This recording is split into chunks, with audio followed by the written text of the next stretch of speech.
everybody, welcome to another episode of Dulcimerica. My name is Futch, and I'm here to give you chunk. Chunk is what I use to describe this cool little sound I'm getting there. What is going on there, and why do I want chunk?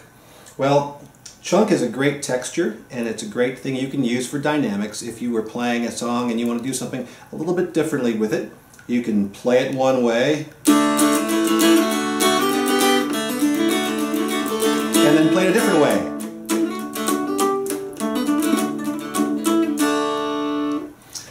So it's a fun little tool in the toolbox, and during the next few episodes of Dulcimerica, I'll be focusing on some things you can do just to put extra tools in that toolbox. So this is the chunk meter. This is the right hand palm mute. We're going to use the real soft, fleshy part of the hand right here. We're going to place it on top of the bridge of the instrument, and then you're going to rotate your hand forward so that that bundle of flesh is now up against the strings. So you should get tone, and you should get a little tiny bit of sustain, but not a lot. Now if you're too far forward on the bridge, and you roll forward and you get this, that's probably too much. You probably want to back that off a little bit. If you are far forward to the point where you get this, then you're definitely way too far. Now, if you roll forward and you get this, it doesn't sound too bad, but you got a lot of sustain in there, and it's not going to be too different from what you're playing when you're wide open. So there's a happy medium to get right on top of the bridge, roll your hand forward, and that's pretty good right there. That's like the damper pedal on a piano. So you play it normal, and then you apply that damper pedal, and it's going to give a whole different sound and texture to what you're playing on the piano, and that's what we're going for here. So let me play a little something. How about I can go back to Spotted Pony here.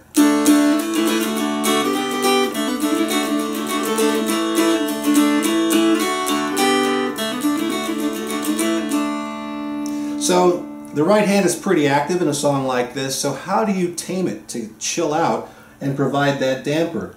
Well, once you get your hand into play, most of the action is going to come now from the situation with your hand resting on the bridge. So it does take a little bit of a different touch when you're playing down here.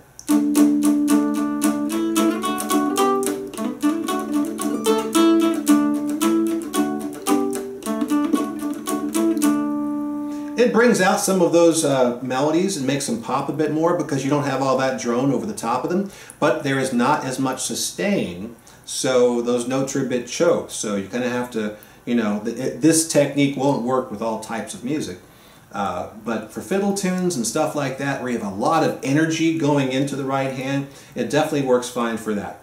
Now if you're like me and you got a real lot of giddy up in your right hand, you may say to yourself, there's no way I can even keep the fleshy part of my hand down on that bridge. Well, that's good in a way, because when the piano player takes that damper pedal and puts it down, very rarely do they just leave the pedal down there and play that way. Sometimes they'll let off that damper pedal and then put it back down. And so it's kind of like a grab release, grab release, grab release that happens. So if you're boogieing with your right hand, that's naturally going to happen, and your hand's going to bounce a little bit. And when it does that, the drones will come out from under the mute and flare out and then sink back down again.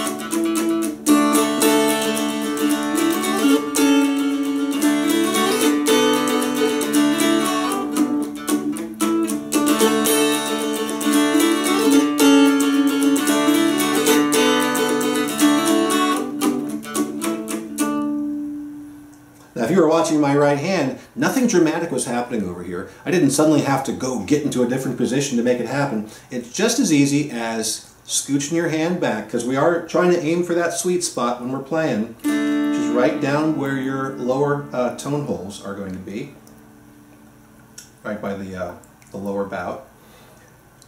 But when you, depending on how big your hand is too, when you put your hand right there on the bridge, it's going to bring you probably a little towards, definitely a little closer towards the edge of the strum hollow, but that's fine for what we're doing here.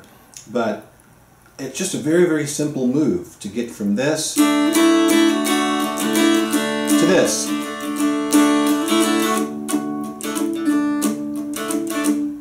Very, very easy to get to. And you can use that for tunes that you are, you know, sick of playing. Sometimes you get roped into playing a song like 8 times through. You're not a big fan of it. You want to try something different, give it a different texture to have some fun with it.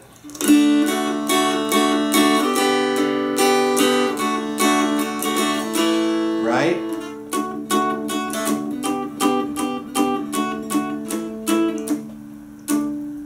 It's really, really a lot of fun.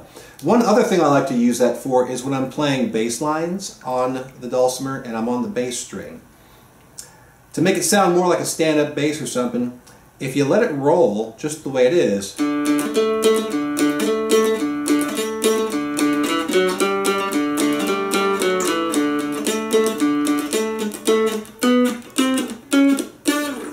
it's very, very easy to just simply mistake it for your basic dulcimer bass string action. But if I put that damper on there,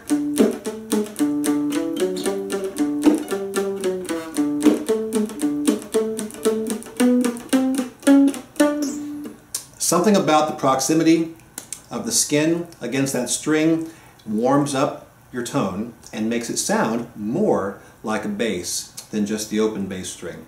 So I like to do that, and there are a lot of other applications as well. So it's a tool for your toolbox using the right hand palm mute when playing tunes on the mountain dulcimer. Thank you very much. If you guys have any questions whatsoever about any of the stuff featured on Dulcimerica, drop me a line at bingfutch@yahoo.com. Until next time, play on. That's my new thing, I think, my new sign-off. It'll probably change very soon, but right now, play on.